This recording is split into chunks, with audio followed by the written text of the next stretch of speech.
Hello दर्शकों कैसे हो। हेलो दर्शकों कैसे हो।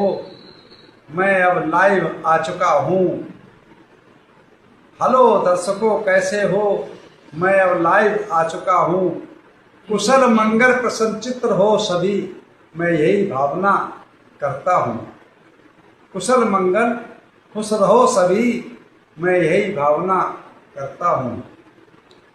फॉलो सब्सक्राइब करो न करो, फॉलो सब्सक्राइब करो न करो, ये तो आपकी मर्जी है, पर ध्यान लगाकर सुनते रहो, बस यही हमारी अर्जी है।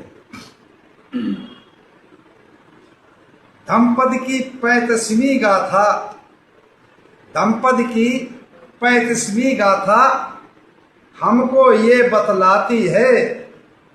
धम्पद की 35वीं गाथा हमको ये बतलाती है, चित्त को बस में रखना आंतरिक सुख पहुंचाती है। चित्त को बस में रखना आंतरिक सुख पहुंचाती है। तो आइए दर्शकों चलते हैं हम। जैसे कि हम लोगों को धम्पद का पाठ चल रहा है, गाथाएं चल रही हैं, तो चित्त पग चल रहा है।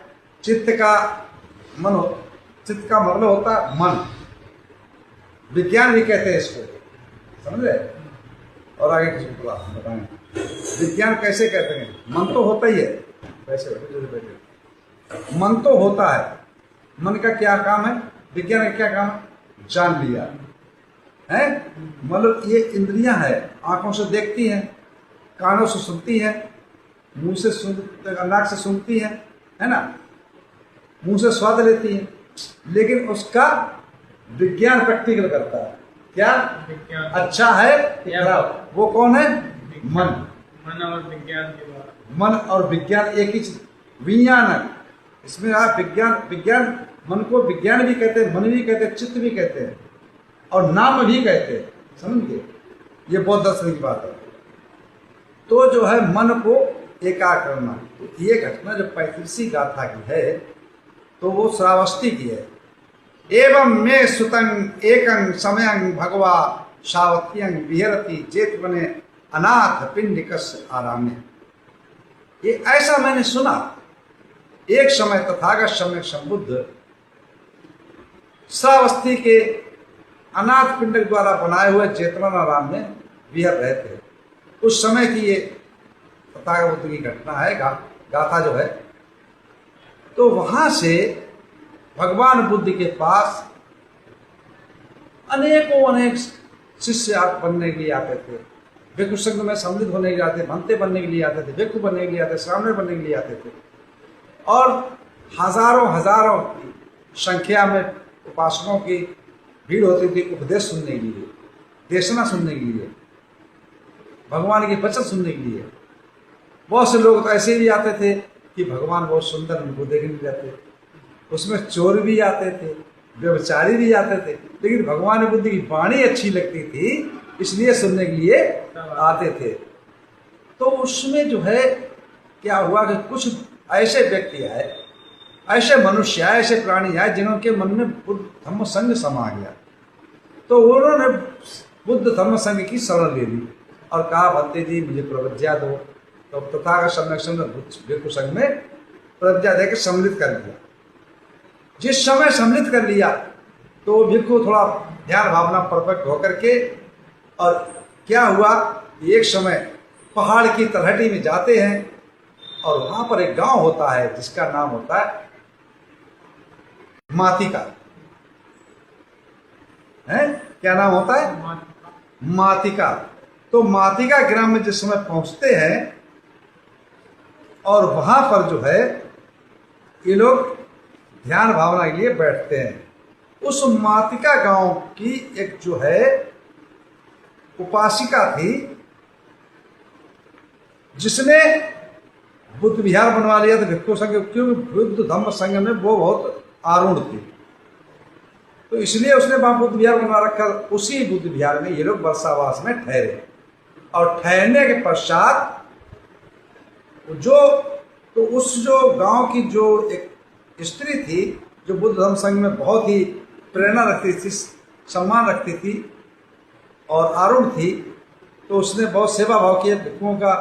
उसने बुद्ध विहार एक बना रखा था, उसी को सबको ठहरा कि भक्ते लोग आएंगे तो वर्षावास कहाँ, बरसात में कहाँ भीगेंगे, कहाँ रुकेंगे, और वहीं रुकेंगे तो ध्यान भावना करेंगे और हमको भी उपदेश सुनने के लिए मिलेगा। तो ये भिक्षु जो थे वहाँ पहुँचते हैं, वहाँ रुकते हैं, तो वो पूरी व्यवस्था जुटाते, खाने की, पीने की, और बाकी बुद्ध विहार में रहने की कुटियाँ बना रखी थी, झोपड़ियाँ बना रखी थी, है ना। तो वहाँ पे रहने लगे। उसमें एक अयंतर भिक्षु था, भिक्षु। तो अब जब वहाँ पूरी व्यवस्था मिली, जब देखिए मन कब भटकता है, मन तब भटकता है जब उसको जो सुख की खाना ना मिले, है ना। मन का कोई काम तो मन जो है भटकेगा, चित्त भटकेगा। अगर वो चैन से खा सकता है वो ध्यान भावना बैठ सकता है, उसको चिंता था ही नहीं खाने की, है ना। तो मन जब जब भूखा रहेगा तो ध्यान क्या लगेगा उसका। उसने सब व्यवस्था कर रखी, तो सब लोग ध्यान भावना कर लेते। तो उपासिका जब पहुँचती थी, भोजन दान देती थी, तो पूछती थी, तो धन देशना करते थे। तो उन भिक्षुओं ने क्या काम किया, जो बड़े भिक्षु होते थे, जो महाथेरा भदंत होते थे, उन्होंने उसको उपदेशित किया है और ध्यान भावना क्रिया को समझाया। तो वो ध्यान भावना क्रिया में प्रबुद्ध श्रोतापत्त हुई, सकृतागामी हुई, अनागामी हुई। श्रोतापन फल मार्गलाभी हुई, सकृतागामी फल मार्गलाभी हुई, और अनागामी फल मार्ग लाभी हुई। अब जब इतनी 3 श्रेणियां प्राप्त कर लेता है तो उसको रिद्धि बल आ जाता है। अब जब रिद्धि बल उसको प्राप्त हो गया तो वो सोचती थी कि भिक्षु यहाँ आए हैं, हमारे बुद्ध विहार में ठहरे हैं, तो किसी को कोई प्रेरणा ना हो तो उसके चित्त से ही चित्त को बात समझ लेती थी रिद्धि बल से। तो एक वो भिक्षु जो था अयुत्तर, तो अब वो जो है उसके कुछ मन में विचार उठता था, है ना, तो वो तुरंत जान जाती थी। तो वो कहती थी मंत्री जी आपको ये परेशानी है, लाओ मैं ये दे। तो वो इस कारण की लो मेरी बात ये मैं सोचता हूँ, ये तुरंत जान जाती है। तो ये सोच करके वो भाग करके भगवान बुद्ध के पास पहुंचा। कहाँ? श्रावस्ती। जब श्रावस्ती तथागत सम्यक संबुद्ध के पास पहुंचता है तो तथागत कहते क्या बात है, वहां तुम्हारा मन नहीं लगा, वर्षावास क्यों नहीं किया? कि नहीं भंते जी वहां वर्षावास तो हम नहीं करेंगे। ये क्यों, क्या बात हो गई? जाओ वही करो जाके। कहीं नहीं, तथागत सम्यक संबुद्ध ऐसा है, मैं वहां वर्षावास नहीं कर सकता। क्यों, क्या बात है? अरे कि मैं कोई मन में बात विचार करता हूँ, वो भी तुरंत उपासिका वो जान लेती और वो कह देती है कि भंते जी तुम्हें ये तकलीफ है, लाओ ये चिल्ला रहे। तो ऐसे तुम्हारे जब चित्त की बात जान लेते तो हमारा वहां नहीं लगता। वहां पे कभी गलत विचार भी उठेगी, वो भी उत्पन्न हो जाएगी, वो भी उसके पास पहुंच जाएगी, वो कहेगी लोग भक्ति जी गलत विचार उत्पन्न करते हैं। तो उसी समय तथागत सम्यक संबुद्ध ने उसको समझाते हुए और गाथा कही है। कौन सी गाथा बोले? 35वीं गाथा है, दंपति की 35वीं गाथा है और चित्तवज्ञ की 3री गाथा है। चित्तवज्ञ की 3री गाथा, उसमें क्या कहा तथागत सम्यक संबुद्ध ने 3री गाथा में? 3री गाथा है कि तुन्न गत्स लहुनो यत्थ कामिन पातिनो चित्त सदमयो साधु चित्तं दंतं सुखावह। क्या कहा? तुन्न गहस लहुनो यत्थ कामिन पातिनो चित्तस्य दमयो साधु चित्तं दत्तं सुखावह। क्या कहा? 35वीं गाथा कि चित्त बड़ा ही चंचल है जो भौतिक सुखों में जाता है। कि चित्त बड़ा ही चंचल है, भौतिक सुखों में ले जाता है। राग द्वेष और मोह लालच तृष्णा में तुम्हें फंसाता है।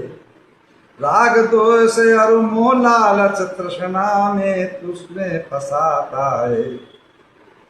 जो मनुष्य इसका दमन करे, जो पुरुष साधक भिक्षु इसका दमन करे, चित्त में सजगता रखता है, चित्त में सजगता रखता है।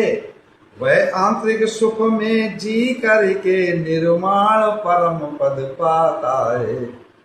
वह आंतरिक सुख में जी कर निर्वाण परम पद पाता है। तथागत ने क्या कहा? अर्थ है ये उस गाथा का कि हे